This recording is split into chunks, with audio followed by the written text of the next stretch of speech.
Folks, today in Crossing South, an ancient sport is trying to set a foothold in the Guadalupe Valley wine country. We also discover a foodie's dream of a place, and it's coming to you right now.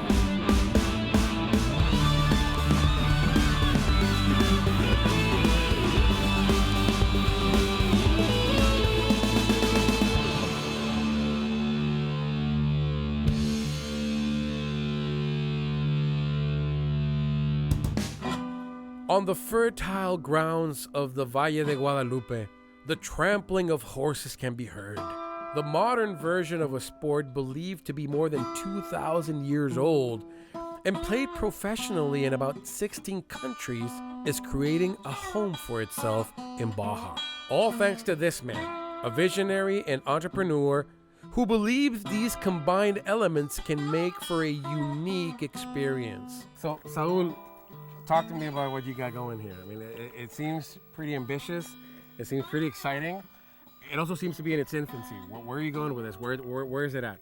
It's the first polo club and the only club that has been in Baja for the last 30 years. I was 22 years old. Really? And for the last, I'm 57, and I played unstoppable since then. Really? From day one until today. You ever play down up stateside? All the time. All the time? All the Okay. time. So they know you? We play San Diego, Santa Barbara, Indio, California, several, okay. Arizona, and then Mexico. All the clubs that there You've are. played them all? I play them all. And I helped some new developments in Querétaro and Rivera Maya, and that they're building their clubs, and we help them. My goal is going to be that in Todos Santos Polo Club, you're going to be able to have the full service. Okay. From horses to wine experience, Of course.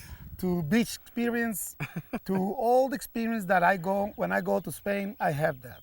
Everybody fall in love. When they come here, they're like, really? Is this for real? It's 1 hour from the border. Okay. So what's involved in training a horse to become a polo player? It's harder than a race horse. Really? No comparison to Mexican charro rodeo. Right. Because a racehorse lasts 2 minutes, 2.5 minutes. Uh-huh. You want our horse to do that full speed for 7 minutes. But not only that, you need to stop and turn without reducing speed. Oh my goodness. So you're in full speed, you do a back shot, and then you switch gears. To go back to because chase you the have ball. you have to turn and then vámonos. Again, chasing the ball that you just back it. Really? So the horses need to be willing to give you that. And it won't come natural. You have to train them to do that. Well, 90% of the horses give it to you, 10% no. Now, out of the 90 or 80, 40 they're like, okay, I'll go, but I don't want to run. I want to walk. So they don't work. I see 10 horses, I buy one. Right. Out of the 10 that I bought, out of the first 10 that I see, 2 or 3, they're not good enough. Okay. So that's why it's very difficult to produce a polo pony the way you need it. How many do you have trained already? Right now, 27 horses. What? I need to have at least 30. You've got 27 right now in right stock. Now on stock, then you'll see it playing today. Oh my goodness, that's a cavalry. That's It's a cavalry. we could invade Ensenada right now. The reason that we have so many horses Sabers out. because you play 4 times. Okay. 4 chuckers. We call chuckers. Uh-huh. Every time you play, you use a horse. It's 3 and 3. Okay. That's 6 players. Okay. Times 4 horses. That's 24 horses. Oh my goodness. Then you have the referees who are also on a horseback. Horse. And then you have the horses on the bench in case of some of the horses get injured. Wow. So just to make one game, you need all these horses. So that's why people think that it's expensive because it's expensive. No, it's expensive because you need a lot of horses. Because you need a lot of horses. Yes. That's the expensive part. That's the expensive part, no? And Horse ain't cheap. I mean, horse owners. what, like 10 grand or how much?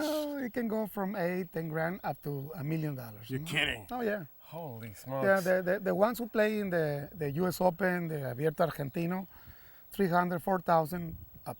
No All way. the horses. Because they are horses, they are the elite in the world. Right. They fly horses from Australia, New Zealand, United States, Canada, Mexico. And obviously the ones that they produce in-house, no? Yeah. Argentina produce 50% of the polo ponies in the world. I mean, I'm thinking of the movement of, the polo stick, or what's it called? Mallet. It's very similar to like old cavalry wartime movements of, basically, It's a sword. it's a sword movement. It's a sword movement. So is there any relation with ancient cavalry or polo? If you go back 3,000 years, Yeah? the way to train the cavalier is through polo. That's the origin of this game. It's the oldest sport that practiced today. Really? The oldest by far. By There's far. nothing close to polo. Wow. Alexander the Great played polo. Because they see the rivalry, say, what are they doing? They're training for what? What is for war? So they see the exercise and they say, wow, this, of course. This can train our soldiers. If you cannot control a horse, you cannot control a sword, you cannot control your kingdom. That's why they call the sport of kings. If you don't play polo, you don't have no kingdom. Somebody's gonna take it from you. I have this shot here, Yeah? which is the offside shot. It's a sword. Yeah. You're in full speed. You're But chopping someone's head off right Boom. there. Then you do a back shot on the near side. Uh-huh. Back. How do you practice? You have a ball there, you back and you shot somebody's head. Then you have a neck shot under the neck to the guy over there. You defend yourself here, hit it from the other side. Oh my goodness. Make no mistake about it, folks. You are in real peril if you take this game lightly. You can kill yourself. Right. It's like riding a motorcycle. Yeah, you can If kill yourself playing polo. Of course, because you are 30 kilometers per hour. Yeah. The mallet also is a weapon, no? So you don't swing the mallet like this because I'm gonna get you. Right. If you swing there, I can swing here without accidents. The ball is here. You cannot cross me to avoid me to hit the ball. I can't cannot. stop you. I got No. you. Because you can break my elbow. Yeah. So these 100 and something rules that we have. The English put those rules in. They put them, so what happened, then expand the game worldwide. Gotcha. It's beautiful to see this sport here in its full splendor, with players decked out in full gear. Baja California is not the first place you think of when evoking polo images, but here we are.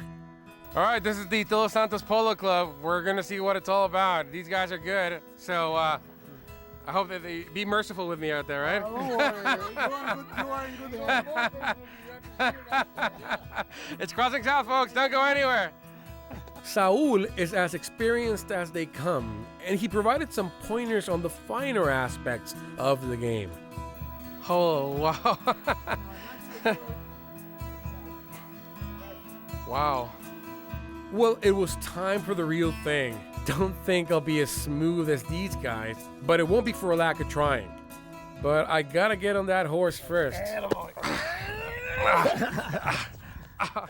So decided for some last moment instructions. Not here, here. Okay. Relax. First, second, parking.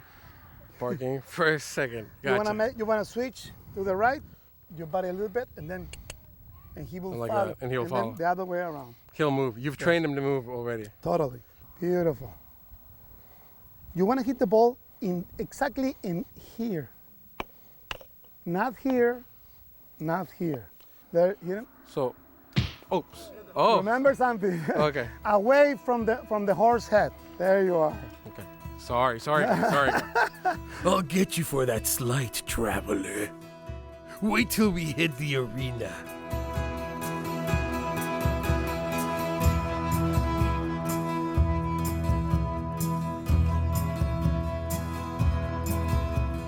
I'm telling you, even as an experienced rider, the first time you're trying this is not easy.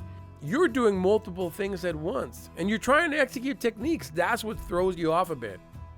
But once you've got down your mechanics, after some repetition, well, that's when things start gelling. Beautiful. Come on.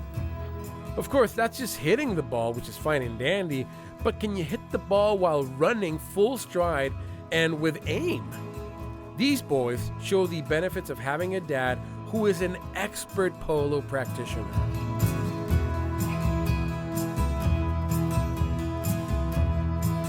And Saul is a very encouraging instructor who simply commands the best out of you.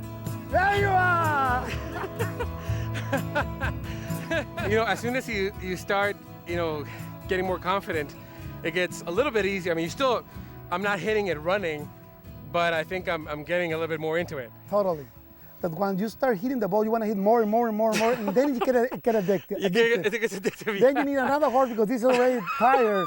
And then when you want to keep riding and hitting and missing and hitting and missing. And I see friends of mine that in 2-3 months they're playing in tournaments. No way. Totally. No way. Without knowing anything about riding, because it's a passion of the sport, and like I said, it gets addictive, no? Grace, elegance, skill, fortitude, courage, many superlatives that can easily be applied to this sport. But it is expensive. Just to keep a stable of equines requires a small fortune or a large one.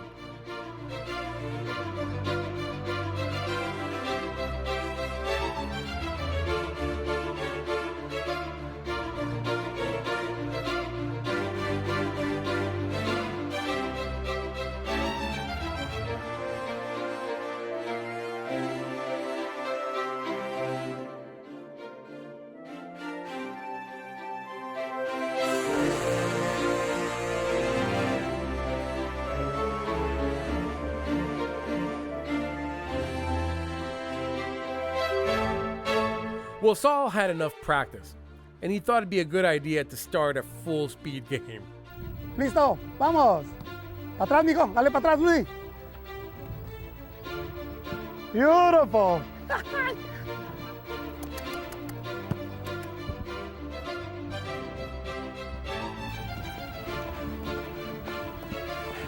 It's crossing south, folks.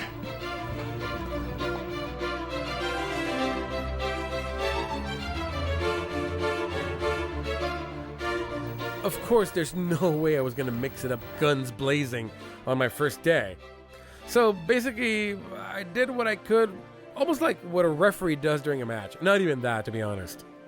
I did try to follow the action and be part of it if I could, but I was nowhere close to where these guys were.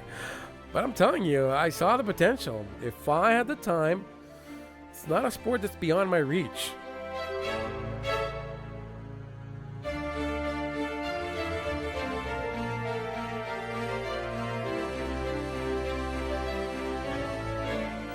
Complicated sport. It's hard. I mean, you're thinking about not falling from the horse, about steering it, about going at the right speed, about standing in the right position, not falling. You see how I lean forward, doing the right swing, having the horse run because he's not used to me ordering it around, and then hitting the ball to the right direction. Honestly, I was just hitting the ball randomly. Just as long as I made contact, I was happy with that.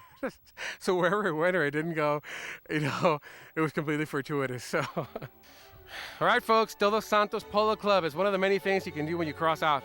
We hope you liked the segment. I sure did. We'll see you next time, folks. Take care. Come on, let's go. Let's go.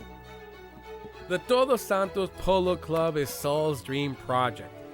Imagine this club surrounded by lodging accommodations, a world-class restaurant, with international tournaments being played here as people from around the world come and enjoy his vision in the bosom of Baja's wine region. Seems like a pretty good dream to me, and he's on his way to make it a reality. But in the meantime, while that happens, it is time for us to seek out some grub back in Tijuana. And we found in front of the city's iconic landmark Twin Towers a hip, fairly new restaurant making a name for itself in the region. So there's a place that I'm really excited about. I've been hearing a lot about it. And normally when you hear word of mouth, it's because the place is really good. And this place is it's in Tijuana. You don't need a bigger landmark than Twin Towers. So right in front of it, the place is called Oryx Capital. We're gonna check it out right now. It's crossing south. So folks, one of the hot new rock star chefs. No. Don't use that word. More pressure. Yes, That's the reason I'm saying that. Yeah, and he feels the pressure already. I feel the pressure, not the money. and I'm just adding to that way. How you doing, my friend? Hey. How you doing? This is Ruffo. Welcome. What do you mean your full name? Ruffo Ibarra Arellano. Okay, Ruffo. Yeah. Is Ruffo your first name? Ruffo is my first name. Wow, because it's normally a last name in exactly. Baja, right? Yeah. So Ruffo Ibarra. Ruffo Ibarra, this is the chef behind the Oryx concept right here. Before we get into that, talk to me about your story, man. Where are you from? How did you grow up here to become, a chef, and what you're doing? Well, I was born in Mexicali, Okay. so here in Baja. But Capital of Baja. The capital of Baja, but a little less than a year into that. So I was less than a year, and I was already in Tijuana. Okay. I grew up here, I studied here, and I'm actually first generation of culinary art school, which is... Really? Yes, first generation. It's been a while. Wow, you're the first I'm the dinosaur. generation. Yeah, I'm the dinosaur of that school. And now I think it's the best culinary institute in all of Mexico. Can you tell me what's that life-defining moment, that Bruce Wayne type of moment when Oryx became the icon for your current restaurant? How did that happen? How Oryx came in? Why Oryx? Why Oryx? Okay, so it's... You get trampled by Oryxes in a safari trip? Kinda. No, actually, it's very simple. It has nothing to do with the type of cuisine we have. It's more as the personality of an Oryx. Like, out of the antelopes, it's like the alpha antelope. Oh, really? It's very strong. It's very elegant at the same time, and it hangs out like their families. Very family-oriented animal. Yeah, it's around 8 to 18, 20 members at most. Wow. And okay. this is a family restaurant. Very nice. So my dad, my brothers, and myself are involved here. And they were crazy enough to believe in this crazy guy. And they helped a lot. So I saw a picture, and there's these Oryxes, and it's the same amount of members of my family. Okay, so now, the idea can be nice, the decor can be cool, the concept can be eclectic, trendy, and all that good stuff. Yeah. But at the end of the day, food's got to be good. Yeah. Talk to me about your food. Okay, so what we do is comfort food. I like to be comforted. Yes, that's what we do. We comfort people. It's like a grandma hug. Yeah, exactly. Yes, yeah, that's what we try to do. And what we do is Cali Baja. So that's another style. It's another style. So that's your style, Cali Baja. Yeah, it's what I'm doing right now. Okay, nice. We're California and Baja. Baja. Oh my goodness, can't go wrong with that. Okay. Yeah. So you have burgers, you have, mac and cheeses and tacos. I love eating well, like starting with a good cocktail, eating well, being relaxed, and then probably finish with another cocktail. But so I'm proud to say that we have the best bartenders in Mexico, and we have probably the best program, like bar program in all of Baja. Oh my goodness. It's the Oryx. Let's do it, folks. This is what Crossing South is all about.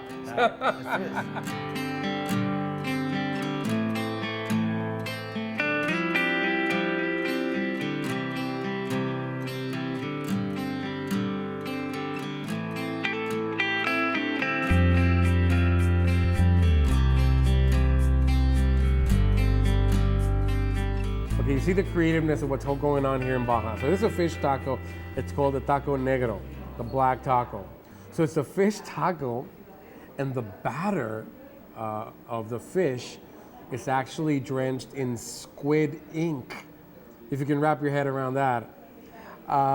It's got a beet aioli, guacamole, pico de gallo, purple cabbage, coleslaw. It's got cream from another state, I think. And it just, look at how it looks, folks. Man, this is so weird. It's charred, it's not just the octopus ink. It's actually, the batter seems kind of charred. Wouldn't you rather be having something like this than your Subway or whatever you're having right now? Okay. This taco has the Jorge seal of approval. Folks, if I could tell you how delicious this taco is, the taste of the fish itself, the seasoning around it, I don't use this word often, but this taco is exquisite. It is exquisite. Folks, you know me, I don't do this often. I don't usually finish on screen something I'm eating. I normally take a bite and I'll go on to the next one. This taco is amazing. This taco is amazing. Bookmark it, the taco negro, if you ever find yourself at Oryx. Oh boy. So this guy likes his octopus. I like this guy. Like, he caresses it, he woos it, wines and dines it before he gives it to you. So that aioli is part of the same seasoning that it has. This is an enchilado octopus. So it's a spicy octopus, but it's not really spicy. You have some radish and some watermelon radish. It's a pretty creative dish. I hope it tastes as good as it looks. So I'm excited about this. I mean, if I ask for octopus in a restaurant, that is my dream. That is what I want coming at me. And that's just looking at it. Let's see how it is.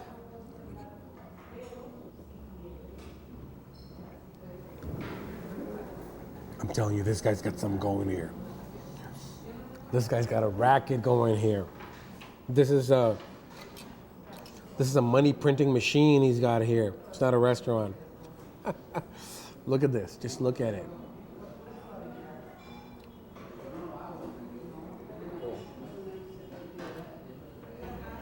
Okay, so this is his take on the mac and cheese. Look at that cheesy goodness, folks. I don't know if you can notice that. How it glistens. You know how I like glistening food? The oiliness of it, the crustiness of it. Look at it. So this is a California cheddar that he smokes in-house. Carameled onions. It's got a Baja cheese included in it. Chorizo. It just looks awesome, doesn't it? Look at that. Look at that. Look at the smokiness. This is not your mom's mac and cheese, folks. This is not. This is the kind of stuff that'll keep you in Baja. So be careful when you have it. You might not want to leave, all right?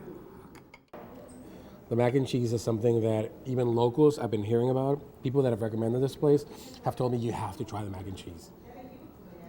So let's see what all the excitement is about. I'm almost, the expectation for me is too high, and I don't know if it'll meet it. It looks amazing.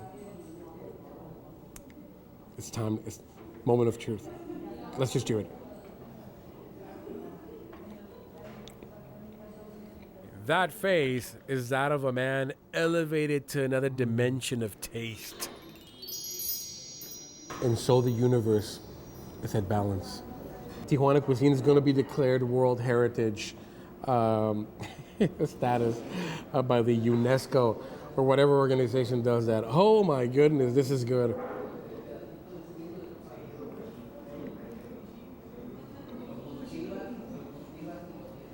Wow. Folks, you should know that once the camera stops rolling, I am going to hit this hard. You're like, you are? Aren't you doing that already? I'm like, folks, when I'm done recording, I'm really going to start eating. It is awesome. Oh my goodness. Just when you think you can improve a product. I mean, mac and cheese, who would have thought? You know what this makes me think? What else is out there that can be improved? What other staple of our accepted cuisine do we have out there that we can just bring to Baja and make it better? Make it better, better, better, better. Na, na, na, na, na. Eat it better. Just real quick regarding that mac and cheese. I'm quoting Americans here who have come and eaten here. It's the best mac and cheese they've had in their life, and it's made by Mexicans. So after the taste epiphany experienced in Ruffo's joint Oryx Capital and playing polo with Saul in his Todos Santos Polo Club, I leave elated at having met these two visionaries looking to share their visions with Baja and all who visited till the next time we cross south.